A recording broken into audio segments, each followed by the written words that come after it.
Kani-kanina lang ay formal lang nagdeklara si VP Sara Duterte ng kanyang pagtakbo bilang presidente ng Republika ng Pilipinas. Marami pa rin ang nagulat tungkol dito at nag-iisip anong game plan, anong strategiya tungkol dito. Well, I think Sara Duterte did a wonderful job of declaring her availability for the seat of the president at this time. Bakit? Yan pong pag-uusapan natin sa araw na ito. Ito po muli si Attorney Mike Operario. Ano daw ang value ng pagdedeklara ni VP Sara para sa posisyon ng presidente, gayong alam naman ng maraming mga tao na siya talaga ang tatakbong presidente? Well, the beauty of it is that today, it is now officially declared from her. Ang ibig sabihin nito, siya ay gumuhit na sa buhangin. A line has already been drawn in the sand. At ngayon pa lang, sinasabi na niya, tatakbo akong presidente. Anong epekto nito? Now, everything na gagawin ng Malacanang will definitely be perceived as political. Even the impeachment process ay magiging political na ang larawan nito, ang picture nito, ang wangis nito. At everything that they will do against Sara Duterte right now will be linked to her desire to run for president. And that is why it seems as if Malacanang has been thrown off guard. Kaya nung tinatanong si Claire Castro, ang tanging na sabi niya lang is good luck. She has no answer. They are not prepared. At ang mali-balita, bigla silang nag-emergency meeting because they could not make the ends of it. Hindi na alam kung anong nangyayari. Why is Sara Duterte declaring her availability for the presidency this early? Well, I think she has outmaneuvered itong mga tacticians ng Malacanang. Actually, wala naman talagang strategy yung mga nasa Malacanang. Puro mga taktika lang. At ang taktika nila, magtakip ng lahat ng mga basura na kumakalat sa kasalukuyan laban sa nakaupong presidente. But si Sara Duterte has been silent for several months. Walang comment, no nothing. And then, boom! She officially declared her running for the president. Ang epekto nito pati dun sa impeachment ngayon, ang lahat ng kilos ng mga congressman ay mapiperceive as purely political. At lalo nga sentimiento ng mga tao ay kikiling patungo kay Sara Duterte.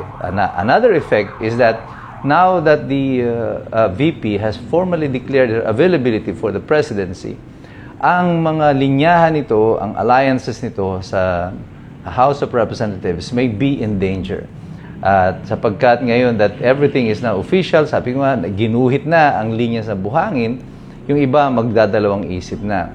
Do I remain loyal to this president who appears to be no longer in control of the situation?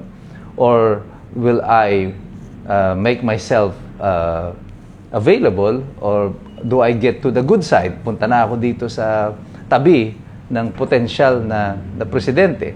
Kasi it will take a lot of effort for them to destroy Sara Duterte, whereas it will take less effort for them to be on the good side of Sara Duterte. Well, the downside for them is that habang nakaupo si Bongbong Marcos, it will be hard for them to be in the good side of Sara without facing the repercussions and consequences.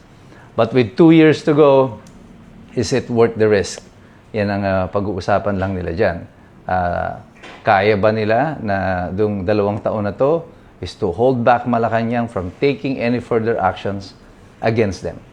I think 2 years is too short for Malacanang to do anything against sa mga congressman na babaliktad sa kanila.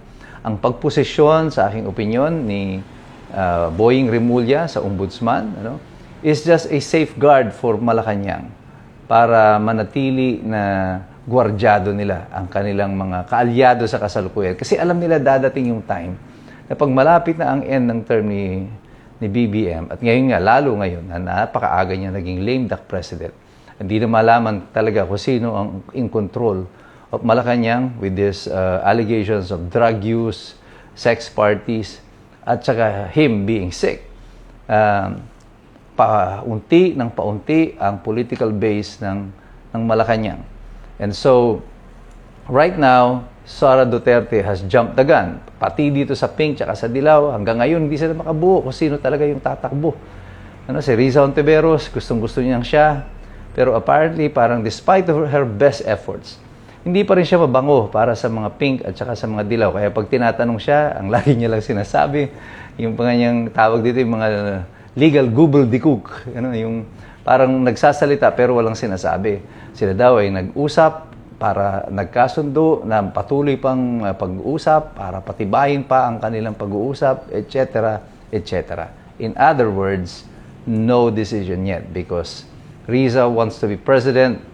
Many in the Liberal Party wants Lenny. Magkakasundo ba sila?